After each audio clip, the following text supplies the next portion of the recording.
California earthquake.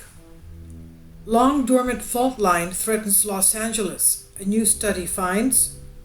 There's always new studies coming out, as we've seen recently in my past videos, yesterday and just today. New faults have been found connected with San Andreas, along the Imperial Valley area, Salton Sea area. This is where we're getting the new quake swarms, especially after the Ridgecrest earthquakes. And they're still going on. We just had one yesterday, 4 magnitude. Over 5,000 people felt it at the time of my making the video yesterday, in the Los Angeles area, of course.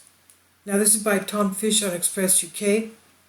California can expect to encounter earthquakes approaching magnitude 6.4. Well, we just had that in July. Approaching 6.4 after a United States Geological Survey, USGS study, discovered a fault line once considered dormant is actually active. The Wilmington Blind Thrust Fault. It's a line running deep below Los Angeles. The fault line had long been believed to be benign for millions of years. However, the latest research is very much alive, shows us they're very much alive and capable of generating the sort of magnitude 6.4 earthquakes capable of causing destruction in a populated area. The 1994 Northridge earthquake was also triggered by a blind thrust fault, which cannot be seen from the surface.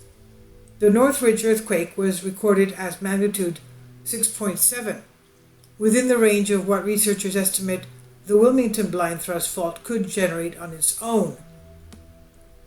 The fault is approximately 12 miles in length and runs diagonally northwest to southeast across the southern Los Angeles basin.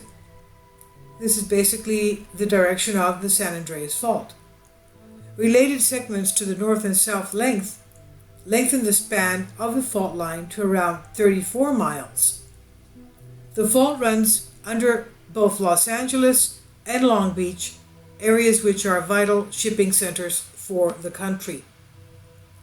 The study published last month argued it's really nobody's fault that the fault line is active. The activity was not discovered sooner. The Wilmington Fault is moving more slowly than others in the area, and it makes it much harder to detect its movements. This is what Harvard University's Dr. Franklin Wolf wrote. He's the man who led the study. The formation existence has been known since 1930s due to its presence near Southern California's enormous Wilmington oil field. The oil industry had extensively studied the deepest and oldest layers of rock, which showed folding indicative of a dormant fault line. This is what Wolf explained. But the newer uppermost layers, which did not contain oil, but instead showed faint signs of seismic activity. The first hints a geological process actually began almost 2 decades ago when another one of the study's authors, Daniel Ponti of the US Geological Survey, began researching those layers as part of the water study. The researchers noticed upper layers of the rock resembled similar folds as the deeper ones below, which had been molded by earthquakes on the Wilmington Blind Thrust Fault millions of years ago. This indicates the fault had been active far more recently than initially thought. USGS first published their findings in 2007, but needed to conduct more work to understand the fold's meaning.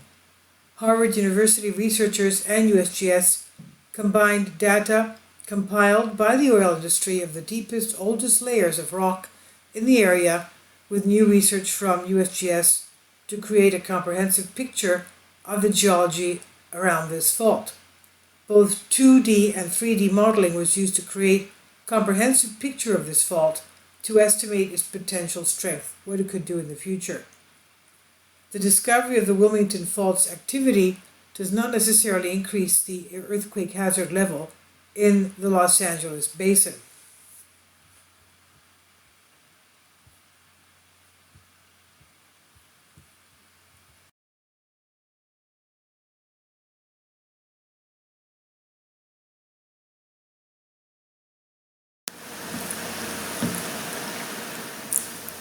If you'd like to join me on my Patreon account, you will hear content not covered by mainstream media. These riveting stories will be based on my research, and I will state my opinions and give my personal insight on diverse and controversial subjects and world events not covered by mainstream media, and not supported by YouTube guidelines. So whatever I have on my Patreon, most of those will not be on my YouTube channel. Please consider becoming a member today. More of the most significant and important videos will be on my Patreon channel. Your support helps me to continue my research and keeps this YouTube channel alive. And we depend on your support, your generous charity, because we help economically challenged families here in Athens, Greece, in Kapota, and we also help the young generation with university tuition and the community around our church. Thank you.